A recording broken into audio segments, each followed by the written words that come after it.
Hello दोस्तों, आप सभी का स्वागत है हमारे यूट्यूब चैनल स्टोरी बाय राजा में। तो कैसे हैं आप सब। आज की जो सच्ची घटना स्टार्ट होती है ट्रेन के सफ़र से। जब एक लड़का दिल्ली के लिए सफ़र कर रहा होता है तो उसके जस्ट सामने वाले सीट पे एक बेहद खूबसूरत, बेहद ब्यूटीफुल लड़की बैठी हुई रहती है। तो जब ये लड़का देखता है तो उसके तरफ देखता ही रह जाता है, और लड़की जब देखती है तो देखती ही रह जाती है। तो आंखों ही आंखों में बात होता है और आंखों ही आंखों में दोनों एक दूसरे से प्यार करने लगते हैं। तो जब देखती है लड़की कि ये लड़का मुझसे कुछ कहना चाहता है, तो लड़की थोड़ा सैड होकर के लड़के को इशारा करती है कि आओ इधर, क्योंकि लड़की का फैमिली सेम सीट पे बैठा हुआ रहता है। तो उस वक्त वो बात नहीं कर पाती है, इसलिए साइड में बुलाती है। जब लड़का जाता है तो दोनों इंस्टाग्राम का आईडी दोनों एक दूसरे से शेयर करते हैं। शेयर करने के बाद बात करते हैं कि लड़का बोलता है कि मैं तो बाहर जा रहा हूँ, तो इंस्टाग्राम पे बात करूँगा। और लड़की बोलती है कि हाँ आप जाइए, फिर मैं घर जा कर के बात करूँगी। जब लड़की का स्टेशन आता है तो लड़की उतर जाती है। जब लड़का का स्टेशन दिल्ली आता है तो लड़का भी उतर जाता है, और उतरने के बाद दिल्ली एयरपोर्ट चला जाता है। और क्योंकि उसको विदेश जाना रहता है और वो अपना फ्लाइट पकड़ता है और विदेश चला जाता है। जब लड़का विदेश पहुंच जाता है तो देखता है कि उस लड़की का मैसेज आया हुआ है, तो रिप्लाई करता है लड़का और बात होने लगता है। बात होते होते इतना ज़्यादा बात होने लगता है कि हद से ज़्यादा, यहाँ तक कि जब लड़का का डिमांड होता है या लड़की का डिमांड होता है तो बिना कपड़ों के भी बात एक दूसरे से करने लगते हैं। तो यहाँ पे लड़का का भी बिलीव बन जाता है और लड़की का भी भरोसा बन जाता है कि अब हम दोनों एक दूसरे के साथ रह सकते हैं। जब लड़का ये देखता है तो कभी कभी ये भी लड़का महसूस करता है कि लड़की के पीछे से कोई लड़का का आवाज़ आ रहा है। तो लड़का पूछता है कि बहुत बार मैं नोटिस किया हूँ कि तुम्हारे पीछे से कोई लड़का का आवाज़ आ रहा है, वो लड़का कौन है। तो लड़की बोलती है कि ये जो पीछे से आवाज़ आ रही है ये मेरे भाई का है, और ये हम दोनों का रिश्ते के बारे में हर कुछ जानता है, तो डरने की बात नहीं है। जहाँ तक कि हम दोनों का हेल्प करेगा, नुकसान कुछ भी नहीं पहुँचाएगा। तो जो लड़का विदेश में रहता है उसको लगता है कि सही है, जब इसका भाई भी तैयार है और जो मेरी गर्लफ्रेंड है वो भी तैयार है, तो आप छूट करके दोनों मिलके कुछ भी कर सकते हैं।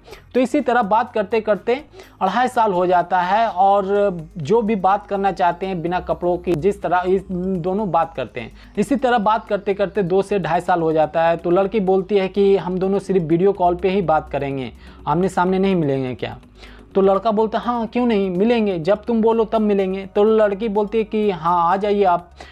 तो लड़का बोलता है ठीक है। जब लड़का देखता है कि मेरी गर्लफ्रेंड मुझे बुला रही है तो 1 जून 2024 को वो छुट्टी अप्लाई करता है। छुट्टी अप्लाई करने के बाद उसकी मंजूर हो जाती है, और 1 जुलाई 2024 को वो दिल्ली आ जाता है फ्लाइट से। दिल्ली आने के बाद ट्रेन पकड़ता है। ट्रेन पकड़ने के बाद वो आ जाता है लड़की का शहर में। तो यहाँ पे पहले से ही तय रहता है कि आप बिलासपुर स्टेशन आइएगा, तो हम दोनों भाई बहन आपको रिसीव करने के लिए आएंगे गाड़ी से, और आपको फिर लेकर के अपने घर आएंगे। जो लड़का विदेश से आ रहा होता है उसका नाम वसीम रहता है, और जो रिसीव करने के लिए आता है जो गर्लफ्रेंड के साथ, उसका नाम राजा होता है। तो राजा और उसकी गर्लफ्रेंड स्टेशन पे इंतज़ार कर रहे होते हैं, और जैसे ही वसीम का ट्रेन स्टेशन पे, बिलासपुर स्टेशन पे पहुंचता है, तो ये दोनों रिसीव करते हैं और बिलोरो में बैठाते हैं। बैठा करके कोरबा ले जाते हैं, जहाँ पे ये दोनों का घर रहता है, लड़का का और लड़की का, जो भाई एक दूसरे का भाई बहन बोलते हैं। तो जब जाते हैं वहाँ पे, तो जाने के बाद दोनों तीनों मिलकर के अच्छे से बात करते हैं, खाते हैं, पीते हैं, क्योंकि सुबह का टाइम रहता है, सुबह सुबह वो आता है। इसी तरह बात करते करते शाम का अंधेरा हो जाता है। जब शाम का अंधेरा हो जाता है तो आंगन में ये दोनों बात कर रहे होते हैं, वसीम और वसीम की गर्लफ्रेंड। और जो राजा नाम का लड़का रहता है वो रूम में बैठा हुआ रहता है, और जब बात करते करते ये दोनों एक दूसरे में खोए रहते हैं, तो उधर से राजा पीछे से आता है, एक बड़ा जैसा छुरा चापड़ ला करके उसके गर्दन के पिछले हिस्से पे वार करता है। जब वसीम को लगता है पिछले हिस्से पे, गर्दन पे, तो छटपटाने लगता है। जब छटपटाने लगता है तो वसीम की जो गर्लफ्रेंड थी वो पैर पकड़ लेती है, और राजा जो है उसको गर्दन अलग कर देता है और 17 टुकड़ों में बांट देता है। जब 17 वसीम को मार करके 17 टुकड़ों में बांट देता है, बांटने के बाद बोरा में भर देता है, और जो भी सामान लाया हुआ रहता है वसीम, सोना का चैन, अंगूठी, घड़ी, सब उतार लेता है, और जो भी पैसा रहता है उसके अकाउंट में सब निकाल देता है, सब कुछ एकदम खाली कर देता है। और जो वसीम हैंड बैग लेकर के आता है उसमें ही एक बॉडी का पार्ट उसमें ही डाल देता है, उसी हैंड बैग में। डालने के बाद जो है पास में ही बंगो डैम रहता है, वहाँ पे जा करके एक बॉडी का पार्ट वहाँ पे फेंक देता है। फेंकने के बाद जो है जब उधर से ये दोनों निकलने लगता है तो पुलिस की गाड़ी आ रही जा रही होती है। तो जब ये लोग देखते हैं कि पुलिस की गाड़ी आ रही जा रही है तो उधर से वो लोग भाग जाते हैं। भाग करके फिर ये लोग सोचते हैं कि अब अगर हम लोग दोबारा जाएंगे बॉडी की पार्ट ले करके और पुलिस पकड़ लेगा तो हम लोग अंदर चले जाएंगे, तो अब कल फेंकेंगे। तो वो जितने भी बॉडी पार्ट रहते हैं सबको फ्रिज में डाल देते हैं। फ्रिज में डालने के बाद दूसरे दिन जो गोपालपुर डैम रहता है वहाँ पे बॉडी पार्ट्स को बोरा में भर के और जो हैंड बैग रहता है वसीम का उसमें डाल करके वो ले जा करके डैम के किनारे ही फेंकते हैं। फेंकना चाहते थे पानी में, लेकिन वो नहीं जाता है, किनारे में ही रह जाता है पानी का कुछ गहराई में। जब ऐसा कर करके वो लोग इत्मीनान से कहीं और चले जाते हैं, जितने भी पैसे रहते हैं, सोना का चैन रहते हैं, मोबाइल रहता है, सब ले करके चले जाते हैं वो अपने शहर से कहीं और। तो 2 से 3 जुलाई को ये सब पूरा काम करके कांड करके ये लोग अपना शहर छोड़ करके कहीं और चले जाते हैं, जा करके अपना ऐश मौज करने लगते हैं। लेकिन क्या है कि वो जो इलाका रहता है जहाँ पे ये डेड बॉडी फेंकती है, डैम के पास फेंकते हैं ये लोग, वहाँ पर से आदमी जाना आना करते हैं रोज़। तो आदमी को महक लगता है कि कुछ यहाँ पे डेड बॉडी कोई चीज़ का, जानवर का या कोई चीज़ का यहाँ पे फेंका हुआ है, इसलिए इतना स्मेल गंद कर रहा है। तो बहुत सारे आदमी जो है आते हैं जाते हैं, लेकिन कोई भी देखता नहीं उधर। तो इसी तरह जिस तरह दिन बीतते जाता है उस तरह महक भी, उसका गंध भी बढ़ते जाता है। तो एक आदमी सोचता है कि क्यों ना देखे जा करके कि क्या है ये, क्या महक रहा। तो उतरता है, उतरने के बाद देखता है डैम के किनारे में एक बोरा फेंका हुआ है। जब बोरा को वो खोल करके देखता है तो देखता है कि एक डेड बॉडी का पार्ट है उसमें रखा हुआ। जब वो आदमी देखते हैं तो एकदम चौंक जाते हैं कि ये क्या है बोरा में। तुरंत ही वो पुलिस स्टेशन कॉल करते हैं। कॉल करने के बाद पुलिस आती है कोरबा थाना से, और उसके बाद वो जितने भी बॉडी का पार्ट रहते हैं सब पुलिस निकलवाते हैं। निकलवाने के बाद छानबीन करते हैं कि ये गाँव का ये आदमी है क्या, आसपास का। लेकिन गांव वाले से पूछने के बाद पता चलता है कि ये इधर का नहीं है। तो पुलिस और भी छानबीन करती है। छानबीन कर रहे होते हैं पुलिस पूरे शहर में, पूरे गांव में। तो पुलिस को उसी डेड बॉडी के साथ ही कुछ ऐसा मिलता है जो पूरे जिला में नहीं मिलता है, वो बैग में ही मिलता है। क्योंकि जो हैंड बैग रहता है वसीम का रहता है, और उसी हैंड बैग में पुलिस को वसीम का पासपोर्ट और आईडी कार्ड सब कुछ मिल जाता है। तो इसको धूप में सुखाता है। सुखाने के बाद इस पे जांच करता है। जब जांच करने से पता चलता है कि कहाँ से आ रहा है, इसका नाम क्या है और ये कहाँ जा रहा था।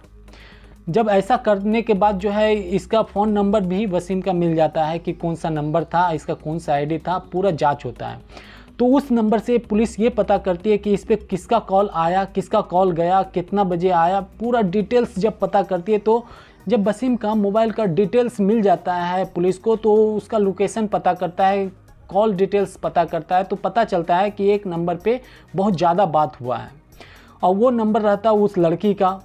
तो उस लड़की के घर पुलिस जाती है और बोलती है कि आपकी बेटी कोई लड़का से बात कर रहा था, उसका हत्या हो गया, तो वो आपकी बेटी है कहाँ। उस लड़की का माँ बाप रहते हैं, वो बोलते हैं कि वो मेरी बेटी बहुत ही बदचलन है और बहुत ही ये है, तो इसीलिए मैं उससे बात नहीं करता हूँ, और वो मेरे घर में भी नहीं रहती है, वो कहीं और रहती है। तो फिर पता चलता है कि हाँ, एक राजा नाम का लड़का के साथ वो लिविंग रिलेशनशिप में रह रही है कहीं और। तो फिर उसके घर पे जाते हैं। जब उसके घर पे जाते हैं तो वो दोनों नहीं रहते। जब चारों तरफ पुलिस ढूंढती है ये दोनों को, तो उस शहर में ये दोनों नहीं मिलते हैं, क्योंकि उस शहर से ये लोग पहले ही भाग चुके हुए रहते हैं। तो पुलिस जो है वसीम के नंबर से एक नंबर मिला हुआ रहता है, उसको लोकेशन पे लगाता है ट्रेस करने पे। तो पता चलता है कि ये उड़ीसा में है ये नंबर। तो पुलिस लोग उड़ीसा पहुंच जाती है। उड़ीसा पहुंचने के बाद ये लोगों को गिरफ्तार करती है। गिरफ्तार करने के बाद वापस लाती है। जब अरेस्ट करके लेकर के आती है पुलिस, तो ये दोनों से पूछती है कि तुम दोनों क्यों मर्डर किया इसका और क्यों मारा। तो ये दोनों बताते हैं कि हम लोग जो मारे हैं सिर्फ और सिर्फ एक रीज़न से, पैसे के लालच से। उसके पास सोना चांदी था और इसके बैंक में भी पैसा था, तो हम लोग सोचें और भी ज़्यादा होगा, इसके लालच में इसको बुलवाएं और बुलवा करके मार दिए। तो जब पुलिस पूछती है क्या चीज़ से मारा है, तो वो बताता है कि ये जो छुरा है, चापड़ है, ये हम लोग फ्लिपकार्ट से ऑर्डर किए और आया। तो इसके बाद हम लोग पहले से ही इंतज़ाम सब कुछ कर करके रखे थे, और जब आया तो शाम होने का, अंधेरा होने का इंतज़ार कर रहे थे, और जैसे ही अंधेरा हुआ तो इसको काट करके मार दिए। तो ये दोनों को पुलिस अरेस्ट कर लेती है और अरेस्ट करने के बाद ये दोनों को पूरा बताने के बाद पूरा टोटल जो पुलिस का टाइम हो जाता है 48 घंटा। 48 घंटे में पूरा का पूरा केस को सुलझा करके पुलिस बैठ जाती है और उसके बाद जितने भी बॉडी पार्ट्स रहता है जांच के लिए भेज दिया जाता है और पुलिस के द्वारा बोला जाता है कि इस पे जो है कार्रवाई होगी और चार्जशीट जैसे ही रिपोर्ट आएगा चार्जशीट बना करके कोर्ट में अप्लाई करेंगे, उसके बाद इसके सज़ा के लिए प्रोसेस होगा। आप एक शायरी सुने होंगे, बहुत ही वायरल शायरी है राहत इंदौरी साहब का, वो बुलाती है मगर जाने का नहीं। लेकिन क्या है कि ये लड़का को बुलाया और वो ये चला गया और इसके साथ ऐसा हुआ। तो जब कोई बड़ा आदमी कुछ बोले तो उसको गहराई से लेना चाहिए और उसको समझना चाहिए कि क्या बोल रहे हैं। और ये लड़का को बुलाया और चला गया और इसके साथ ऐसा हो गया। तो चलिए आप भी सावधान रहिए और ऐसे प्यार मोहब्बत में फंसने से पहले 100 बार सोचिए कि कुछ भी हो सकता है, क्योंकि किसी पे भी भरोसा हम लोग नहीं कर सकते और जिस पे भरोसा करिएगा वो दगा देगा ही देगा, कभी ना कभी। तो चलिए फिर मिलते हैं एक सच्ची घटना की कहानी में। तब तक के लिए मेरे चैनल को सब्सक्राइब कर दीजिएगा, वीडियो को लाइक कर दीजिएगा और कमेंट जरूर कीजिएगा। जय हिंद। मेरे बेटे किसी से इश्क कर मगर हद से गुजर जाने का नहीं। मेरे बेटे किसी से इश्क कर मगर हद से गुजर जाने का नहीं।